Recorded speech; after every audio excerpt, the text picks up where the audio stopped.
A number of years ago, the quote golf instruction gods decided that there was going to be certain moves in the golf swing that were no longer going to be in fashion. Unfortunately for a lot of us golfers, these quote new moves are much more difficult for us to pull off, are costing us in performance, and possibly giving us a higher risk of injury to our bodies. So right after this, let's take a look at one of these moves where I think you should go against the grain and how it's going to give you more power, more distance, and make your body feel less sore after a round of golf. Stay tuned.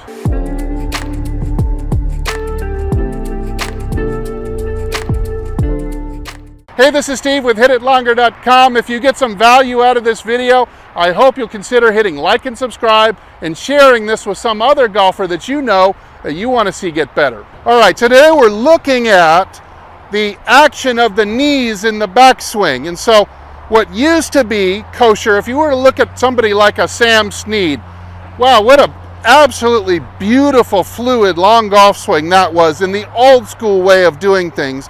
He would absolutely extend his right knee, flex his left knee towards the center, lift his heel, and his right hip would get into a high, deep position like this.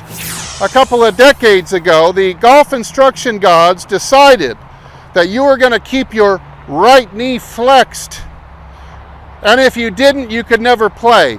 Right knee flexed, keep the hip rotation to a minimum, wind up the shoulders really big on top of that tiny hip turn, and this was supposed to get you a lot more power and get your swing on plane better. Now, in the immortal words of my mentor, Mike Austin, who is a pioneer in long driving, had extensive knowledge of kinesiology, and was a perennial top 10 rated instructor in Golf Digest, he used to say, "My swing is based on leverage. Their swing is based on turning the spine into a GD rubber band." You know what the GD stands for. So Mike favored the classic style of straightening the right knee, flexing the left knee, and lifting the heel. Now what this did was it caused the right side of the body to get taller than the left and allowed the pelvis or the center of gravity to swing just like this and get this right hip deep and high.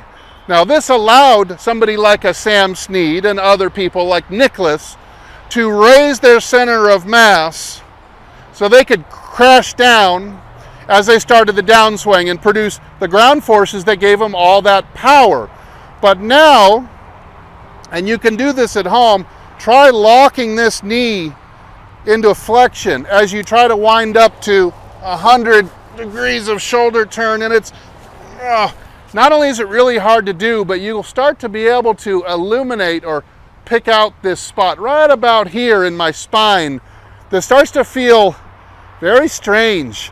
It starts to feel very awkward, like if I did this at high speed, a lot of times something bad is going to happen right about here. And if you're getting to my age or you're older than me, you're 50, 60, 70 years old, we no longer have the torquing flexibility from the top of our spine to the bottom. It's starting to be, it's almost cut in half by the time you get to 50 years old compared to when you're 20. So just because you can wind up your body like a top, keep this knee flexed in like this and eliminate the hip turn, doesn't mean that you're not starting to do damage to this back. You're just not feeling it. You're so flexible, youthful exuberance, that you'll start to do damage to this over time. And we do see lower back injuries among the stars on the PGA Tour today. Meanwhile, Sam Snead was winning PGA tournaments into his 70s. Now, one word of caution about performing this move, it's just one thing for you to consider and keep an eye on. As you straighten this knee and flex the left knee to the middle, and that really helps you load up on the right side. A lot of people will mistakenly allow the right foot to roll to the outside when they're trying to do this. And this really negates everything, puts you in a negative position, makes it easy to hang back, doesn't give you a stable platform to shift on. So what I want you to do to combat that, you're going to resist with the right thigh. And you're going to do this. The anatomical move you're making here is an inwards rotation of the upper bone here, the femur bone, just like that. Of course, when it is planted into the ground, you'll straighten the knee, but you're going to resist the weight inward, and you're not going to let it roll to the outside. You can let your weight of that foot get to the center, but you're going to try to resist, keep it on the inside, and wind that hip up deep and high.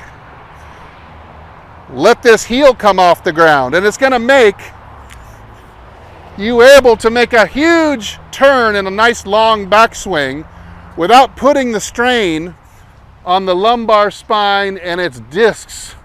You'll be able to swing like Sneed for a long, long time. Let's take a look in action at what that might look like as I will extend the right knee, flex the left knee, lift the heel, let the right hip get high. In other words, I'm giving my lower body permission to move rather than restrict. I'll be able to make a good, powerful swing without a lot of effort. Here we go.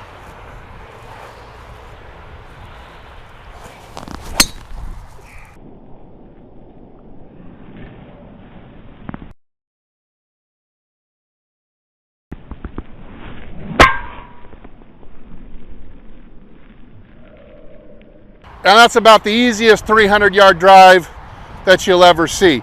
I'm doing this by allowing freedom to move. Give yourself permission to move the lower body into this position and don't restrict it.